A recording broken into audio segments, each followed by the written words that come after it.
ಮುಂದೆ 2021 ತಮಿಳುನಾಡು ವಿಧಾನಸಭೆ ಫಲಿತಾಂಶ, 2021 ಚುನಾವಣಾ ಫಲಿತಾಂಶ, ಅದಕ್ಕಿಂತ ಮುಂಚೆ ನಾವು ಸ್ವಲ್ಪ ಹಿಂದೆ ಹೋಗೋದಾದರೆ 2011ರಲ್ಲಿ ಜಯಲಲಿತಾ ಅವರು ಎಐಡಿಎಂಕೆ ಪಕ್ಷ ಅಲ್ಲಿ ವಿನ್ ಆಗುತ್ತೆ. ಬಿಕಾಸ್ ಈ ಕಡೆ ಎಐಡಿಎಂಕೆ ಏನು ಕಾಂಗ್ರೆಸ್ ಜೊತೆಗೆ ಯುಪಿಎ ಸರ್ಕಾರದಲ್ಲಿ ಇದ್ದಾಗ ಈ 2G ಸ್ಕ್ಯಾಮ್ಸ್ ಆದಾಗ ಅಲ್ಲಿ ಎ ರಾಜಾ, ಕನಿಮೋಳಿ ಇಂತಹ ನಾಯಕರ ಇನ್ವಾಲ್ವ್ಮೆಂಟ್ ಏನಿತ್ತು ಅದನ್ನ ತುಂಬಾ ಚೆನ್ನಾಗಿ ಪ್ರಾಜೆಕ್ಟ್ ಮಾಡಲಾಯಿತು.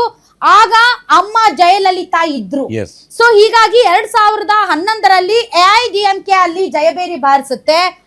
ಬಟ್ ಅಲ್ಲಿ ಇನ್ನೊಂದು ಒಂದು ಏನು ಅಂತಂದ್ರೆ ಮೊಮೆಂಟಮ್ ಬ್ರೇಕ್ ಆಯ್ತು. ಒಂದ್ಸರಿ ಡಿಎಂಕೆ ಆದ್ರೆ ಇನ್ನೊಂದ್ಸರಿ ಎಐಡಿಎಂಕೆ ಆದ್ರೆ ಮತ್ತೆ ಡಿಎಂಕೆ.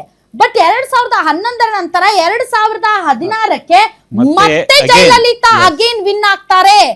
ಜಯಲಲಿತಾ ಅಲ್ಲಿ ಬೇರೆ ಪಾರ್ಟಿಗಳ ಜೊತೆಗೆ ಮೈತ್ರಿ ಮಾಡ್ಕೊಳ್ಳಲ್ಲ, ಸಿಂಗಲ್ ಆಗಿ ಸ್ಪರ್ಧೆ ಮಾಡ್ತಾರೆ.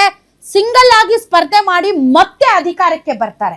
ಸೊ 2016ರಲ್ಲಿ ಮತ್ತೆ ಅಧಿಕಾರಕ್ಕೆ ಬರ್ತಾರೆ. ಬಂದ ಮೇಲೆ 2021ಕ್ಕೆ ಜಯಲಲಿತಾ ಇಲ್ಲ. ಜಯಲಲಿತಾ ನಿಧನರಾಗ್ತಾರೆ. ಎಐಡಿಎಂಕೆ ಪಾರ್ಟಿಯಲ್ಲಿ ಸಕ್ಸೆಸರ್ ಯಾರು, ಉತ್ತರಾಧಿಕಾರಿ ಯಾರು ಅನ್ನೋದ್ರ ಬಗ್ಗೆ ತೀವ್ರ ಗೊಂದಲ ಶುರುವಾಗುತ್ತೆ. ಕರುಣಾನಿಧಿ ಮತ್ತು ಜಯಲಲಿತಾ ಇಲ್ಲದೆ ಇರುವಂತಹ ಮೊದಲ ಎಲೆಕ್ಷನ್ ಅದು. ಅದರಲ್ಲಿ ಡೆಫಿನೆಟ್ಲಿ ಸ್ಟಾಲಿನ್ ಅವರನ್ನ ಡಿಎಂಕೆ ಪ್ರೊಜೆಕ್ಟ್ ಮಾಡುತ್ತೆ. ಆದ್ರೆ ಎಐಡಿಎಂಕೆಗೆ ಪ್ರೊಜೆಕ್ಟ್ ಮಾಡೋದಕ್ಕೆ ತುಂಬಾ ದೊಡ್ಡ ಲೀಡರ್ ಯಾರು ಇರೋದಿಲ್ಲ.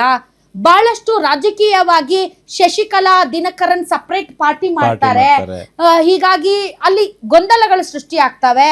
ಸ್ಟಾಲಿನ್ ಅವರು ಗೆಲ್ತಾರೆ. ಈಗ ಮತ್ತೆ ಚುನಾವಣೆ ಬಂದಿದೆ. ಈ ಚುನಾವಣೆಯಲ್ಲಿ ಸ್ಟಾಲಿನ್ ಮತ್ತೆ ಗೆಲ್ತಾರ? ವಿಜಯ್ ಫ್ಯಾಕ್ಟರ್ ಎಷ್ಟರ ಮಟ್ಟಿಗೆ ಅಲ್ಲಿ ಹೊಡೆತ ಕೊಡುತ್ತೆ ಅನ್ನೋದು ತುಂಬಾ ಇಂಪಾರ್ಟೆಂಟ್ ಅಂತ ಅನ್ಸುತ್ತೆ.